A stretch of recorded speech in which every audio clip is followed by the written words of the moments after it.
ধুর, এই কাঠফাটা রোদের মধ্যে কেউ চাকরি খুঁজতে বের হয় নাকি? বের হবে না কেন? আমার মতো বলদ হলেই বের হয়। ও মা, আমি বলদ কেন হব? আমি তো বলদি। আরে, ছাতাটা নিয়ে আসলে এরকম হতো না। আনমনে এইসব বকবক করতে করতে রাস্তা দিয়ে পার হচ্ছিল মিমি। এমন সময় কেউ একজন খুব জোরে ধাক্কা দিল মিমিকে। এই মেয়ে, চোখের মাথা খেয়ে কি বসে আছো, নাকি বাড়িতে প্যাকেট করে রেখে আসছো? আর একটু হলে কি হতো? মাথায় কি বুদ্ধি শুদ্ধি কিছু নেই নাকি? হাঁ করে কি দেখছো? মিমি চুপ করে রাজার মুখের দিকে তাকিয়ে আছে, কিন্তু রাজা কি বলছে না বলছে সেদিকে তার কোনো খেয়ালই নেই। হঠাৎ রাজা জোরে ধমক দিয়ে উঠলে মিমি চমকে ওঠে। এ মানে, ইয়া, স্পিক আউট। ইয়ে মানে কি আমিও শুনি, টেল মি। এই শোনেন, আমার যেভাবে খুশি আমি রাস্তায় হাঁটবো। আপনার বাপের কি? কোথা থেকে এলেন রে আমার রাজা বাবু আমাকে রাস্তায় হাঁটা শেখাতে? ভাগেন মিয়া। রাজা তার বাবার কথা শুনে সেখানে আর দাঁড়িয়ে না থেকে রাগে ফসফস করতে করতে ওখান থেকে চলে যেতে লাগলে মিমি ভাবে, এটা ঠিক না, কারো বাবা মা নিয়ে এভাবে কথা বলা আমার উচিত হয়নি। এই যে Raja Babu, I am sorry, বাবাকে টেনে ঠিক করিনি। রাজা কিছু না বলে হাসতে হাসতে চলে যায়, যদিও মিমি তা দেখতে পায় না। মিমি হাঁটতে হাঁটতে চৌধুরী মেডিকেল কলেজ হাসপাতালের সামনে এসে দাঁড়িয়ে নিজে নিজে আবার বকবক শুরু করে দেয়। কে যে আমাকে নার্সিং এ পড়ার বুদ্ধি দিয়েছিল, তাকে পেলে আজ তো গিলে ফেলতাম। চাকরি কি হাতের মুয়া নাকি? আল্লাহ গো, চাকরি না হলে বিয়ে দিয়ে দেবে আমাকে। একটা চাকরি পাইয়ে দাও। এসব বলতে বলতে হাসপাতালের ভেতর দিকে যাচ্ছিল, হঠাৎ একজন মধ্যবয়স্ক মহিলার সাথে জোরে টক্কর লাগে। মহিলা পড়তে যাওয়ার আগেই মিমি তাকে ধরে নেয়। এতে তার হাতে দেওয়ালে ঘষা লেগে অনেকটা অংশ ছিঁড়ে যায়। তুমি ঠিক আছো তো মা? তোমার কোথাও লাগেনি তো? মহিলার কথা শুনে মিমি অনেকটা অবাক হয়। অন্য কেউ হলে এতক্ষণ ওকে রামধুলাই করে ছাড়তো। এ কি, তোমার হাত দিয়ে তো রক্ত ঝরছে। চলো আমার সাথে। মহিলা মিমিকে হাত ধরে টেনে একটা কেবিনে নিয়ে বসিয়ে দিল। সামনেই কেউ একজন উল্টো দিকে মুখ ঘুরিয়ে চেয়ারে বসে কি যেন পড়েই চলেছে। রাজা, নার্সকে ডাক তাড়াতাড়ি। মিমির মনে রাজা নামটা শোনা মাত্রই নাড়া দিয়ে যায়, কারণ এটা তার প্রিয় মানুষ। আর আজ আসার সময় সে রাজা বাবুর কথাও মনে পড়েছে। কার কি হলো? যে না চেয়ার ঘুরিয়ে তাকালো, মিমি অমনি মহিলাকে জড়িয়ে ধরে মুখ লুকালো। রাজা স্বাভাবিকভাবেই থাকলো, আর মনে মনে ভাবলো, পেয়েছি তোমাকে চান্দু, দাঁড়াও দেখাচ্ছি মজা। আরে ডাক, কাউকে ওর হাত থেকে রক্ত ঝরছে। ঝরতে দাও মা, এসব শয়তানি রক্ত ঝরে গেলে যদি ও মানুষ হয় তাহলে তো ভালোই।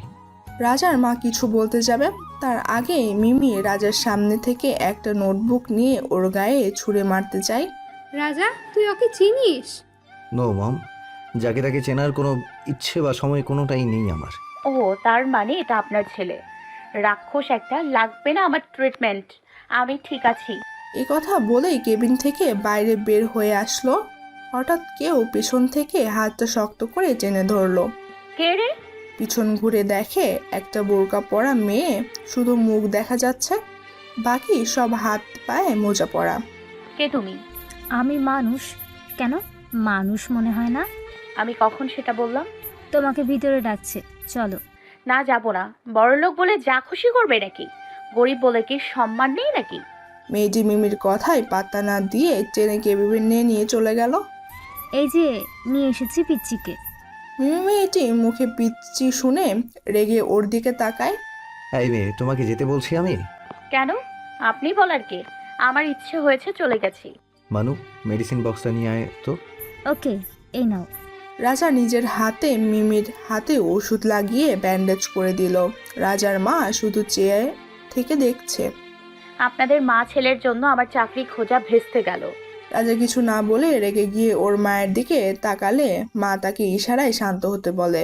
তোমার হাতে ওগুলো কি মা? Nursing certificate. দেখি দাও। কাগজগুলো দেখে তিনি রাজাকে বলে, আমাদের হাসপাতালে তো নার্স লাগবে, ওকে রেখে দে। রাজা মায়ের কথার উপর একটা কথাও কোনোদিন বলেনি, তাই এই কথাটাও ফেলতে পারলো না। আর মনে মনে ওকে জ্বালানোর বদ বুদ্ধি তো মাথায় ঘুরপাক খাচ্ছেই। ওকে, ডান। কাল থেকে চলে এসো। আমি শুধুমাত্র মমের জন্য তোমাকে জবটা দিতে বাধ্য হলাম। নিয়ম কানুন না মানলে, অসভ্যতা আমি করলে আমার পানিশমেন্ট যা হবে মাথা পেতে নিতে হবে। এই বলে মিমির দিকে একটা কাগজ দিয়ে বলে, signature and fill up this paper. কাগজটা হাতে নিয়ে মিমির চোখ মাথায় উঠে, এটা কি? এটা কি? কিসের এগ্রিমেন্ট? আজ থেকে আমার এখানে ডিউটি করাকালীন সময় আমার সমস্ত কথা আপনাকে মেনে চলতে হবে। আর যদি অমান্য করেন, বিনিময়ে যে পানিশমেন্ট দেব সেটা মুখ বুঝে মেনে নিতে হবে। আপনার পরিবার কোনো রকম হস্তক্ষেপ করতে পারবে না। ওকে, গট ইট? মিমি কোনো উপায় না পেয়ে রাজার কথা মেনে নেয়, কারণ তার পরিবারের যে অবস্থা, এখন তার চাকরিটা খুবই দরকার। ঠিক আছে Raja Babu. Sir, call me sir. Okay? Mimi মুখ বাঁকিয়ে, okay sir. Mimi form fill up করে দিয়ে কোনোভাবে বাড়িতে তাড়াতাড়ি চলে যায়। ভাই ভাই কোথায় তুই? কিরে আপু, লটারি পেয়েছিস নাকি? এভাবে চিল্লিয়ে মাথা খাচ্ছিস কেন? সেই রকমই কিছু। মানে? আমার জব ডান। কোথায়? চৌধুরী মেডিকেল কলেজ হাসপাতালে। কি বলিস? সে তো হেব্বি বড় হসপিটাল। আর শুনেছি দেশের সব বড় বড় ডাক্তাররা নাকি ওখান থেকেই বের হয়। তাই নাকি? জানতাম না তো। যাক, ভালোই হলো, ডক্টর হওয়ার ইচ্ছাটা নিজে জব করে পূরণ করতে পারি নাকি, দেখি কি হয়। তুই আবার মন খারাপ করছিস? আমি চেষ্টা করছি তো। ঠিক একটা ভালো জব খুঁজে পাবো খুব তাড়াতাড়ি, দেখে নিস। থাক, পড়ায় মন দেন। আপনার জব খুঁজতে হবে না। পাগল এক, মাকে নিয়ে আয়, খাবার দিচ্ছি। সবাইকে খাইয়ে দিয়ে নিজে খেয়ে কাজ করতে করতে রাত গভীর হলো। মিমি খুব ঘুম কাতুরে, মেয়ে রাত জাগতে পারে না, ঘুমিয়ে পড়লো। সকাল সকাল উঠে বাড়ির সবার জন্য রান্না করে খাইয়ে আবার সারাদিনের জন্য রান্না করে রেখে অফিসের জন্য রওনা দিল। আজ তো রাক্ষসটা আমাকে পুরো চিবিয়ে খেয়ে ফেলবে। আল্লাহ বাঁচাও, একটা গাড়িও নাই, তার উপরে নার্সদের শাড়ি পরে হাঁটাও যাচ্ছে না। হঠাৎ একটা গাড়ি এসে মিমির সামনে দাঁড়ালো। What happened? Can I help you? No thanks, আপনি যেতে পারেন। আমি নিজের কাজ নিজে সামলাতে পারি। আপনি কি নার্স? না, মানে আপনার ডিসার্ভ থেকে বললাম। কেন? হলে আপনার প্রবলেম আছে? যা বাবা, আমি কখন বললাম আমার প্রবলেম? আচ্ছা, সামলান নিজেকে। আমি যাই, বাবাই। কোথা থেকে যে এইসব পাগল ছাগল আসে আল্লাহ জানে। এই রিক্সা, চৌধুরী মেডিকেল কলেজ হাসপাতালে যাবেন? যাব, উঠেন। হসপিটালে পৌঁছে নেমেই রিক্সাওয়ালার সাথে ভাড়া নিয়ে তুমুল ঝামেলা পাকালো। কি হচ্ছে এখানে? আপনি বড্ড বেহায়া তো। আপনি আমাকে ফলো করে আমার অফিস অবধি চলে আসছেন। ওয়েট ওয়েট ওয়েট, এটা আপনার office? For you kind information, আমি এই হসপিটালের একজন সিনিয়র ডক্টর। ওকে? কোনোভাবে টাকা নিয়ে অনেকের সামনে থেকে চলে যায় রাজার কেবিনে। স্যার আসবো? অবশ্যই আসবেন, কেন নয়? এটা তো আপনার শ্বশুরবাড়ি, ইচ্ছে মতো আসবেন যাবেন, নো প্রবলেম। প্রথম দিনেই এতটা লেট? আসলে গাড়ি পাচ্ছিলাম না তো, তাই দেরি হয়ে গেল। রাজা টেবিল থেকে চশমাটা নিয়ে চোখ দিয়ে চেয়ারের উপর থেকে অ্যাপ্রন নিয়ে গায়ে দিতে দিতে বের হতে গিয়ে মিমিকে বলে, ফলো মি। মিমিও কিছু না বলে পিছু পিছু চলে যায়। Meet her, she is... oh no, আপনার নামটা জানা হয়নি। কিছু কলিগের সামনে গিয়ে কথাগুলো বলে। আমার নাম মিমি। মিমি নামটা শুনে মনে মনে চকলেটের কথা মনে পড়ে মিচকে হাসি দিল। আচ্ছা, আজ থেকে অনেক আপনাকে সব শিখিয়ে দিবে। অন্য কলিগরাও আছে, হেল্প লাগলে জিজ্ঞেস করে নেবেন। আচ্ছা ঠিক আছে। আমার একটা জরুরি কাজ আছে, আমি আসছি। অনেক, এদিকটা দেখে রাখিস। একটা কল আসায় হন্তদন্ত হয়ে অ্যাপ্রনটা খুলে কোটটা হাতে নিয়ে গাড়ি করে কোথায় যেন চলে গেল। মিস মিমি, আমার সাথে আসুন। আমার কাজ কি স্যার? অনেকের সাথে যেতে যেতে বলল, এই ধরুন আমার মতো হয়তো দরিদ্র মানুষের সেবা করা। লোকটা আসলে একটা ফাজিল।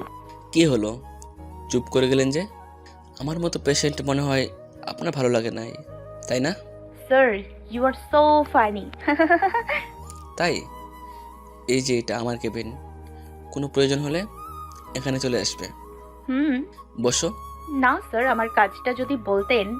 তোমার কাজ, আমাদের হসপিটালে একজন মানসিক ভারসাম্যহীন ছেলে আছে।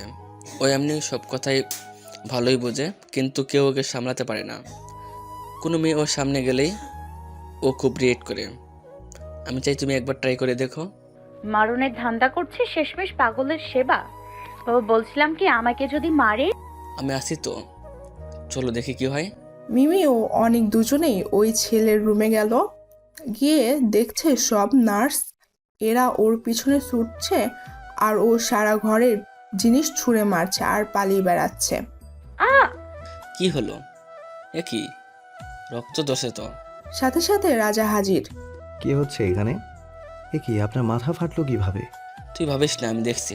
নার্স, মিমিকে নিয়ে আমার কেবিনে আসুন। আর অনেক, তুই একটু বাড়ি যা, ফুপি খুব অসুস্থ। আমি সেখানে গিয়েছিলাম, এখন ভালো আছে, তোকে খুঁজছিল। অনেকের কিছু না ভেবে তাড়াতাড়ি চলে যায়। এদিকে মিমিকে নিয়ে আসা হয় রাজার কেবিনে। কে বলেছে আপনাকে ওই পাগলের রুমে যেতে? বড্ড বেশি লাফালাফি করেন আপনি। আমার কি দোষ? অনেক আপনি বড্ড বেশি কথা বলেন। কথা শেষ না করতে দিয়ে ব্যান্ডেজ করে দেয় আর বলে, উফ, লাগছে তো আমার।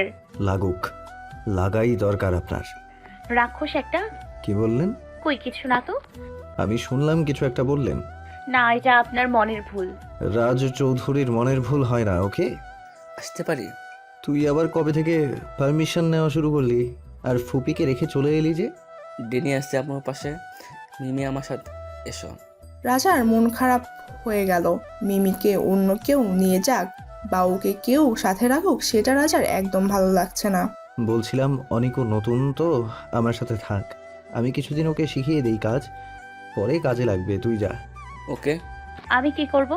কেন, আমার চেহারা কি বেশি খারাপ? দেখতে মন চাচ্ছে না? যা বাবা, আমি কখন তাই বললাম? শ্শ্, চুপ। বক বক করে মাথা খায়েন না। এই বইগুলো নিয়ে যাবেন, যাবার সময় এগুলো পড়বেন। আপনাকে আমার অ্যাসিস্ট্যান্ট হিসেবে কাজ করতে হবে, আর তার জন্য এই বইগুলো পড়তে হবে। আমি ডক্টর অ্যাসিস্ট্যান্ট, স্বপ্ন দেখছি না তো? ভাবতে ভাবতে চেয়ার থেকে উঠে রাজার দিকে এগিয়ে যায়। রাজা হা করে তাকিয়ে ওর কাণ্ড দেখে। মিমি গিয়ে রাজার হাতে একটা চিমটি কাটে। হোয়াট দ্য, এসব কি হচ্ছে? স্যার, সরি সরি সরি, আসলে আমি ভুল করে। এরকম ভুল যেন আর কোনোদিন না হয়। আমাকে টাচ করার দুঃসাহস আর কখনো দেখিও না। নাও গেট লস্ট। মিমি রাগ করে বের হবে, এমন সময় মাথাটা ঘুরে যায়। পড়তে যাবে তার আগে অনেক এসে ধরে। আরে মেয়েটা অসুস্থ, এভাবে লাফালাফি যে কেন করে? অনেক মিমিকে ধরেছে দেখে খুব রেগে গেল। এক দৃষ্টিতে রাজা অনেক আর মিমের দিকে তাকিয়ে আছে আর রাগে জ্বলে পড়ে যাচ্ছে। নিজের রাগ সামলাতে না পেরে টেবিলে জ্বলে একটা বাড়ি দেয়। মিমি, তুমি ঠিক আছো তো? হুম।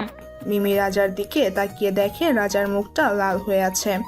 আপনাকে কে যেতে বলেছে এইভাবে? ওমা, আপনিই তো বললেন বের হয়ে যেতে, আমার কি দোষ? ও, আই সি। আমি মরে যেতে বললে কি মরে যাবেন? না শাট আপ, ওকে? মিমিকে কিছু না বলতে দিয়ে, আমি মিমিকে ওর বাসায় ছেড়ে দিয়ে আসছি। তুই রাগিস না, বাচ্চা মেয়ে, বুঝতে পারিনি। না, কি না? তুই এদিকটায় নজর রাখ, আমার ওর সাথে কথা আছে। আচ্ছা মিমি, সাবধানে যেও। আর এটা আমার কার্ড, কল দিও, আমি অপেক্ষায় থাকবো। হয়ে গেছে তোদের? তাহলে বের হওয়া যাক। ও শিওর। বাই মিমি। কি অদ্ভুত মানুষ রে বাবা। আপনি কি যেতে পারবেন নাকি কোলে নিতে হবে? রাগি রাগি লুক নিয়ে দাঁতে দাঁত পিষে। রাক্ষস একটা, সব সময় খারাপ বিহেভিয়ার। চলুন। দুজনে গাড়িতে উঠে তারপর ঠিকানা কি দিবেন, নাকি আমি দুনিয়া পার করে পরকালের টিকিট ধরিয়ে দেব? আপনি আমার সাথে সব সময় এমন বাজে বিহেভ কেন করেন? আমি কি বিহেভিয়ার করব সেটা এখন তোমার কাছ থেকে শেখা লাগবে? আমি কি তাই বলেছি নাকি? আমি তো বলেছি ভালোভাবে কথা না বলতে পারলে দরকার নাই বলার। তাও এভাবে কথা বললেন না, আমার খারাপ লাগে। আর তাছাড়া আমি তো আপনার কোনো ক্ষতি করিনি, তাহলে কেনই বা এরকম করেন বলেন তো? আমি চুপ। এত কথা বের হয় কোথা থেকে আপনার? একটু কম কথা বললে কি পেট মোচড় দেয়? যত সব। অ্যাড্রেস ইশারায় দেখিয়ে দিয়ে আর একটাও কথা বলেনি মিমি সারা রাস্তায়। যদিও রাজা চুপ করতে বলেছিল, কিন্তু চুপ করতে বলে তার নিজেরই খারাপ লাগছিল। এখানে এখানে এখানে এখানে কি? আমার বাসা। গাড়ি থামিয়ে মিমিকে নামিয়ে গাড়ি স্টার্ট দিবে, এমন সময় দেখে মিমি আবার পড়ে যাচ্ছে আর তার সাথে সাথে কেউ এসে তাকে ধরে। সেটা দেখে রাজা গাড়ি থেকে নেমে মিমির কাছে ছুটে যায়। কি হচ্ছেটা কি? ছাড়ুন ওনাকে, লজ্জা লাগে না মেয়েদের টাচ করতে? ছাড়ুন বলছি। স্যার, ও আমার ভাই রাহুল। ও, ওকে, আমি আসছি। বলেই চলে যায়, কারণ বিষয়টাই লজ্জা পেয়ে যায়। তোর কপালে লাগলো কিভাবে? আর এই হিরোটাই বা কে? হিরো না, ও আমার জীবনের ভিলেন। রুমে চল বলছি। রুমে আসার পর এবার তো বল ওই হিরোটাকে। আমার বস। বস তোকে বাসায় আসতে এসেছে আর মাথা ফাটলো কিভাবে? মজা নিস না, শরীরটা ভালো নেই, পরে সময় করে বলবো সব। আম্মু খেয়েছে? চল খেয়ে নিবি। না রে, খেতে ইচ্ছে করছে না, তুই খেয়ে নে। রাহুল কিছু না বলে উঠে চলে যায়, গিয়ে খাবার নিয়ে এসে মিমিকে খাইয়ে দেয়, নিজেও খায়। তুই বিশ্রাম নে, আমি ওষুধ নিয়ে আসছি। এ কথা বলেই বের হয়ে যায়। একা একা ভাবতে থাকে, খরচটাকে কিছুতে বুঝতে পারি না, কখন যে কি করে। রাজা হসপিটালে গিয়ে অনেকের সাথে ওর অসুস্থ ফুপুকে দেখতে যায়, আর সেই সময় মিমি অনেককে কল দেয়। স্যার, আমি মিমি বলছিলাম। ওহ, কেমন আছো মিমি? শরীর ভালো তো? রাজার মাথায় যেন আকাশ ভেঙে পড়ে, সে প্রচণ্ড রেগে যায় আর সাথে সাথে বের হয়ে বাসায় চলে যায়। কি রে রাজা, কি হয়েছে বাবা? মন খারাপ? কিছু তো বলবি। রাজা মোজা জুতা খুলে এক একটা জিনিস এক এক দিকে রাগে ছুঁড়ে ফেলছে, কোট খুলে ফেলে দেয় ফ্লোরে। তারপর গলার চাই টানতে টানতে চলে যায় নিজের রুমে। না জানি কি হলো আমার ছেলেটার। আল্লাহ, তুমি ওকে দেখো, রাগ না ওর জীবনটাকে বিষিয়ে তোলে। মা, কি হয়েছে? আরে বলিস না, কি যে হলো ছেলেটা, এসে কিছু বলা নেই কুয়া নেই, হঠাৎ রাগ দেখাচ্ছে। বাদ দাও তোর কথা। কখন কি ভূত মাথায় চাপে কে জানে। তোমার ছেলে তো আমাকে নিজের কলেজে ভর্তি করিয়ে রীতিমতো টর্চার করে। ওখানে থাকলে তুই ভালো থাকবি আর আমিও চিন্তামুক্ত থাকতে পারবো। আন্ডা। মানু, মানু, এই মানু। যাই, ছুটে গেল। কি হয়েছে, গলা ফাটাচ্ছিস কেন? আমার ড্রিঙ্কসের বোতলগুলো কোথায়? কেন, তুই আবার ওইসব খাবি নাকি? ওগুলো তো মা শার্টকে আগে মা ফেলে দিয়েছে। ও শিট। টেবিল থেকে ল্যাম্পটা ছুঁড়ে ফেলে ভেঙে দেয়। মানালি ভয়ে ঘর থেকে বের হয়ে আসে। রাজা দরজা আটকে মেঝেতে বসে পড়ে, জোরে জোরে চিৎকার করে কাঁদতে কাঁদতে বলে, আল্লাহ, আমার খুশি কি তোমার ভালো লাগে না? যখনই একটু ভালো থাকার জন্য আশায় বুক বাঁধি, তখনই আমার বুক ভেঙে চুরমার করে দাও। কেন বলতে পারো? রাজার মা দরজার ওপাশ থেকে রাজার কথাগুলো শুনে, কিন্তু কিছুই বুঝতে পারে না। কিন্তু এটা বুঝে যে রাজা কোনো কারণে খুব কষ্ট পেয়েছে। সারা রাত কাটার পর পরের দিন সকালে বাবুই ওঠ, বেলা হয়ে যাচ্ছে, যাবি না হাসপাতালে? রাজা ঘর থেকে বের হয়ে আসে।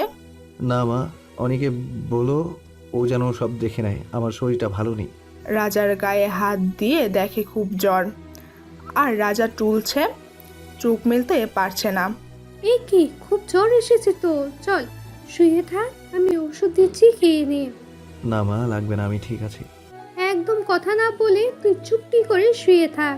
রাজার রুমের মেডিসিন বক্সটা হাতে নিয়ে রাজার মা অবাক হয়ে যায়। এতগুলা স্লিপিং পিল একটাও নেই। রাজার ঘুম কম, তাই স্লিপিং পিলগুলো ওর রুমে রাখা, কিন্তু এভাবে যে সবগুলো খেয়ে ফেলবে কে জানতো। স্লিপিং পিল এগুলো কোথায়? ঘুম আসছিল না তাই খেয়েছিলাম। এরকম করলে মরে যাবি তো বাবা। তোর কি চাই বল? আমি কি কখনো তোকে কোনো কিছুতে বাধা দিয়েছি? প্লিজ মম, কাম অন, খেতো না। মানু, এই মানু, কি হয়েছে? মাকে নিয়ে যা, ভাল লাগে না কান্নাকাটি। মা চলো তো, ও একা থাক। মানু ওর মাকে নিয়ে চলে যায়। আস্তে আস্তে উঠে শার্টটা কোনোভাবে পরে, শার্টের বোতাম হাফ খুলে রেখে সানগ্লাস চোখে দিয়ে কোটটা কাঁধে ঝুলিয়ে মুখে একটা সিগারেট নিয়ে মাতালের মতো দুলতে দুলতে গাড়ির পাশে যায়। রহমান চাচা, আমি বের হচ্ছি, মাকে বলে দিও। বাবা, তুমি তো সুস্থ না, আমি নিয়ে যাই। এই রাজা কারো ধার ধারে না। হাসতে হাসতে মাতালদের মতোই গাড়ি নিয়ে হাসপাতালে রওনা দেয়। এদিকে মিমি আজ খুব সুন্দর করে সেজেছে। একটা 3 পিস পরেছে, গোলাপি রঙের। ওড়নাটা কাঁধের দুই দিক দিয়ে ফেলে রাখা, গায়ের রংটা একটু উজ্জ্বল বলে বেশ ভালো লাগছে। চুলগুলো পাঞ্চ ক্লিপ দিয়ে আটকে ছেড়ে দেওয়া, মাজা ছাড়িয়ে গেছে চুলগুলো। একটা অ্যাপ্রন নিয়ে হাতে রেখে হাঁটছে। কি হয়েছে আপনার? এক্ষুনি তো পড়ে যেতেন। রাজা পড়ে যেতে লাগলে মিমি তাকে ধরে কেবিনে নিয়ে বসায়। কে তুমি নন্দিনী? চোখ জুড়িয়ে গেল তোমায় দেখি। রাক্ষসটার আবার কি হলো? সব সময় তো আমার মাথা খায়। মানে স্যার, আপনি ঠিক আছেন? এই তুমি মিনি না? জি স্যার। তুমি তো অনেকের জিএফ তাই না? না তো স্যার। রাজা চেয়ার থেকে উঠে দাঁড়িয়ে আস্তে আস্তে মিমির কাছে যায়। মিমি রাজার অবস্থা দেখে এমনি ভয় পেয়েছিল। সে ধীরে ধীরে পেছনে যেতে যেতে কেবিনের দরজার সাথে ঠেকে যায়। রাজা মিমির কাঁধের দুই পাশে দেওয়ালে হাত রেখে মিমিকে জিজ্ঞেস করে, অনেককে কাল সন্ধ্যায় কল দিয়েছিলে কেন? উনি আমাকে পৌঁছে জানাতে বলেছিলেন তাই। তোমাকে কে জব দিয়েছে? আপনি। তুমি কার কথা মতো চলবে? আপনার। That's like a good girl. Next day তুমি মেডিকেলের ক্লাস করবা, আমি আমার বোনকে বলে দেব, ও সব বুঝিয়ে দেবে। মিমি অবাক হয়ে যায় রাজার কথা শুনছে আর ভাবছে নেশার ঘোরে বকছে মনে হয়। কাল সকাল সকাল চলে আসবে, আমি থাকবো এখানে। মিমির মুখের কাছে মুখটা নিয়ে শুয়ে বলল, গন্ধ, ইস ছি, আপনি সিগারেট খান? খুব বাজে স্বভাব এটা। জানেন এটাতে অনেক রকমের আজ তোমাকে খুব সুন্দর লাগছে। কি করছেন স্যার? চুলগুলো নষ্ট হয়ে গেল তো। জানো, লম্বা চুল আমার খুব ভালো লাগে। কে যেন দরজায় এসে ধাক্কা দেয় আর মিমি রাজার ওপর পড়ে যায়। আরে দুজনে পড়লে কি এক করে বলে? একে একে টেনে চলে দুজনকে। স্যার, রাজা স্যার মনে হয় অসুস্থ, আপনি ওনাকে বাসায় পৌঁছে দেন। আমি কি করে যাব হসপিটালে? কে থাকবে তাহলে? তুমি যাও, আমি ড্রাইভারকে বলে দিচ্ছি। মিমি আর কিছু না বলেই রাজি হয়ে গেল। গাড়ির ভেতরে আমরা কোথায় যাচ্ছি? নরকে। আচ্ছা চলো যাই। মাথাটা পুরাই গেছে মনে হয়। বাসায় যাওয়ার পর অন্তর্দত্ত হয়ে ছুটে আছে। কোথায় পেলে ওকে? আমি সেই কখন থেকে খুঁজছি। আপনি তো হসপিটালে গিয়েছিলেন। রাজাকে ওর মা আর মিমি ধরে বেডরুমে নিয়ে শুয়ে দেয়। কেন ছেড়ে গেলে আমায়? কি দোষ করেছিলাম আমি? আমি তোমার কাছে যাব। উনি কি বলছে? না না না, কিছু না, ভুল ভুগছে, হয়তো জ্বর আছে তো তাই। আচ্ছা, আমি কি যেতে পারি? বিকেলে যেও মা, মানালিও নেই, কলেজে গেছে, আমি একা সব কিভাবে সামলাবো? আচ্ছা, আপনার চিন্তা করতে হবে না, আমিও তো আপনার মেয়ের মতো। রান্নাঘরটা কোন দিকে? রাজার মা কিছু বলার আগেই মিমি নিজে খুঁজে রান্নাঘরে চলে যায়। এটা সেটা দেখে স্যুপ খুঁজে পায় আর লেবু শরবত বানিয়ে রাজার ঘরে এসে দেখে ওর মা রেডি হচ্ছে। আন্টি কি কোথাও যাবেন? মানুকে নিতে যাব, আমি সন্ধ্যার পরপরই ফিরে আসব। তোমাকে বাসায় রেখে আসা হবে, চিন্তা করো না, তুমি আমার রাজের পাশেই থেকো। রাজার মা চলে যায়। মিমি রাজার মাথায় জলপট্টি দিয়ে দেয় যেন জ্বর কমে আসলে রাজার মাথাটা তুলে লেবুর শরবতটা খাইয়ে দেয়। কিছুক্ষণ পর স্যুপটা খাইয়ে ওষুধ খাওয়ায়। সব বাদ দিয়ে ডক্টরের সেবা করতে হচ্ছে, ধুর, ভাল লাগে না। উঠে যাবে এমন সময় রাজা মিমির হাতটা শক্ত করে চেপে ধরে, মাথার নিচে হাতটা রাখে। মিমি অনেক চেষ্টা করেও ছাড়তে পারে না, অবশেষে রাজার পাশেই বসে পড়ে। রাজা হাত ছেড়ে এবার মিমির কোলে মাথা দিয়ে শুয়ে পড়ে। মিমি কিছুটা অস্বস্তি বোধ করলেও পরে রাজার মুখের দিকে তাকিয়ে শান্ত হয়ে যায়। সারাদিন আমাকে বকা ছাড়া তো কাজ নেই না। এতটা নিষ্পাপ লাগছে দেখে যেন এক্ষুনি জন্ম হয়েছে। মন চাচ্ছে এক কিল মেরে ঘুম ভাঙিয়ে দিই। মিমি অবাক হয়ে রাজার সৌন্দর্য দেখতে বিভোর হয়ে গেল। মায়াবী দুটো চোখ, লম্বায় হবে 5 ফুট 8 থেকে 9 ইঞ্চি, চুলগুলো ঘন কালো মেঘের মতো সিল্কি, চিকন গোলাপি দুটো ঠোঁট, অপূর্ব মুখের গড়ন। গায়ের ফর্সা রঙের জন্য শার্টের খোলা বোতামের পাশ দিয়ে বুকের কালো কালো লোমগুলো রাজার অপূর্বতা যেন আরও ফুটিয়ে তুলেছে। এসব দেখতে দেখতেই মিমির মনে পড়ল, রাজাকে কেউ টাচ করুক সেটা রাজা পছন্দ করে না। কথাটা মনে পড়ার সাথে সাথে রাজাকে ধাক্কা দিয়ে সরিয়ে দিল। সাথে সাথে রাজার ঘুম ভেঙে গেল। এই মেয়ে, আপনি এখানে কি করছেন? ঘোড়ার ডিম করছি। তোকে নিয়ে আসছে ও, তুই মরে যেতি ও না নিয়ে আসলে। আন্টি, রাত হয়ে যাচ্ছে, আমি আসি। আমি ড্রাইভারকে বলে দিচ্ছি, মা সাবধানে যেও, আর সময় পেলেই আমার কাছে চলে আসবা। Nice to meet you, bye guys. বান্ধবী বানানোর জন্য ওরেই পেলি? অবশ্য দুইটা পেতনি মিলবে ভালো। হয়েছে, চুপ কর তোরা। মিমি মুখ বাঁকিয়ে চলে যায়। পরের দিন সকালে মানু, মানু, এই মানু, কোথায় গেলি? কি হলো, মারছিস কেন? আমি তোর বড় ভাই হই, একটু রেসপেক্ট অন্তত আমার প্রাপ্য। বলুন রাজামশাই, কি করতে পারি আপনার জন্য? কাল যে মেয়েটা আসছিল না, কোন মেয়েটা? ওই যে সেই মেয়েটা। বুঝলাম, কিন্তু সেই মেয়েটা কিন্তু নাম তো থাকবে নাকি? ওই যে কি যেন নাম, কি যেন নাম, মনে পড়েছে, মিমি। কি রে ভাইয়া, ভুল আর ওকে ধরলো নাকি? রাজা চৌধুরীর সামান্য নাম ভুলে যাবে? এটা তো অসম্ভব। পাকামি একটু কম করলে ভালো হয় না? ওকে, বল কি করতে হবে? ওকে নিয়ে তুই মেডিকেলে ভর্তির সব কাজগুলো করে ফেলবি। ও 10টায় ডিউটিতে আসবে। আমি যাবার আগেই তুই সব কাজ সেরে আসবি। কেন কেন কেন? ওই মেয়েকে মেডিকেল পড়াবি নাকি তুই? একটা সাধারণ মেয়ের জন্য লক্ষ লক্ষ টাকা খরচ করবি কেন শুনি? হিংসে হচ্ছে বুঝি? Jealous? I am not jealous. So যা বলেছি তাই কর, যা এখান থেকে। কলেজে চলে যায়, রেগে হন হন করে হেঁটে চলে যায়। মম, ব্রেকফাস্ট রেডি করতে বলো, আমি বের হব। খাবার রেডি, খেয়ে নে। মা আসছি, আল্লাহ হাফেজ। এদিকে মানালি হসপিটালে গিয়ে মিমিকে ডেকে নিয়ে যায়, ভর্তি করিয়ে দেয়। মিমি অবাক হয়ে সবটা দেখে আর ভাবে, আমি স্বপ্ন দেখছি না তো? মেডিকেল পড়তে অনেক খরচ, সেজন্য ইচ্ছে থাকলেও পড়তে পারিনি। তবে আমার যা বেতন পাই তা দিয়ে টেনে টুনে হয়ে যাবে, আর না হলেও অন্য উপায় আছে। তোমারও তো ভাবা লাগবে না খরচ নিয়ে, যে ভর্তি করিয়েছে সে বুঝবে। মানে কে বুঝবে? আর হঠাৎ আমাকে এভাবে মেডিকেলে পড়তেই বা হবে কেন?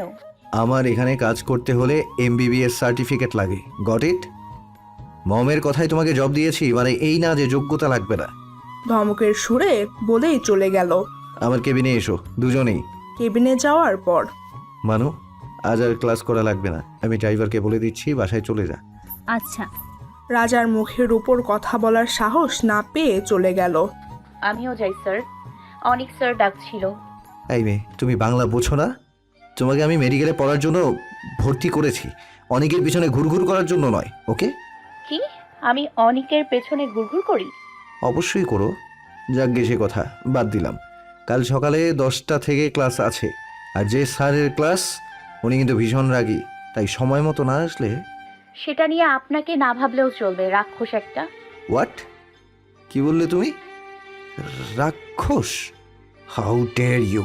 হেই লিসেন, ড্যাম ইট! রাগে টেবিলে এক ঘুষি মারলো, তারপর বলল, কাল এসো মিস মিমি, মজা কাকে বলে দেখাবো। তোমাকে যদি সোজা না বানিয়েছি তাহলে আমার নামও রাজা চৌধুরী না। মিমি বাড়িতে যাবার পথে এক পাঙ্গু ভিক্ষুককে রাস্তা পার করতে দেখে সে দৌড়ে গিয়ে সেই লোকটাকে রাস্তা পার করে দেয়। পাশ দিয়ে যাচ্ছিল রাজা, সেটা দেখতে পেয়ে গাড়ি থামিয়ে মনে মনে বলে, না, যতটা পাজি ভেবেছিলাম ততটাও না, অন্তত আমার মতো হার্টলেস না। মিমি বাড়ি ফিরে মা, মা, ও মা! মিমি ওর মাকে ধরে ঘুরাতে লাগে। ছাড়, পরে যাব তো। কিরে মা, আজ এত তাড়াতাড়ি চলে এলি যে? সব ঠিক আছে তো? হ্যাঁ মা, সব ঠিক আছে। আর একটা সুখবর আছে। কি সুখবর? আমি MBBS পড়বো মা। ভাবতে পারো, আমার সারা জীবনের স্বপ্ন পূরণ হতে চলেছে। কিন্তু মা, এত টাকা কিভাবে কি? মা ভেবো না, সব আমার হসপিটাল ক্যারি করবে। যদিও আমি নিব না, নিজের টাকা দিয়েই পড়ার ইচ্ছে আছে। আল্লাহ তোর ইচ্ছে পূরণ করুক মা। মিষ্টি ছাড়াই চলে এসেছিস যে? ওহ, সো সরি ভাই। এই নে মায়ের ঔষধ, এই টাকাটা রাখ, তোর লাগবে বাইরে গেলে। এখন সবাই খেয়ে নাও, দুপুর গড়িয়ে গেল। রাজা বাড়িতে যাওয়ার পরে মম, আমার খাবারটা রুমে দিয়ে যেতে বলো। ফ্রেশ হয়ে খাবার খেয়ে কোথাও যেন বের হয়ে গেল। প্রায়ই এরকম বের হয়ে যায়। রাত 12টার পর আম্মু, তোমার ছেলে এখনো বাড়ি ফেরেনি? তাই তো ভাবছি, কোথায় গেল ছেলেটা? দরজার কলিং বেলের শব্দ। কিরে, সময় হলো বাড়ি ফেরার? পিছনে তাকিয়ে দেখে ড্রাইভার কাউকে কোলে নিয়ে দাঁড়িয়ে আছে। সাথে ওটাকে? মম, আসলে আমি একটু অন্য মনস্ক হয়ে ড্রাইভ করছিলাম, হঠাৎ ও গাড়ির সামনে এসে যায়, আমি বুঝতে পারিনি কি করব, তাই বাসায় নিয়ে আসলাম। হায় আয়, ভেতরে নিয়ে আয়। ওরে গেস্ট রুমটা খুলে দে, ওখানে নিয়ে যা। সবাই মিলে মেয়েটাকে নিয়ে গেস্ট রুমে নিয়ে গেল। সেখানে গিয়ে অনেক চেষ্টা করে সেন্স ফেরালো। তোমার নাম কি মা? আমার নাম? হ্যাঁ বলো, তোমার নাম কি? আমার নাম কি? আমার নাম কেন মনে পড়ছে না? আমি কে? মম, ওকে এত প্রেশারাইজড না করাই ভালো। মনে হচ্ছে স্মৃতি হারিয়ে ফেলেছে। কিন্তু আবু থাক না, ভাইয়া যখন বলছে।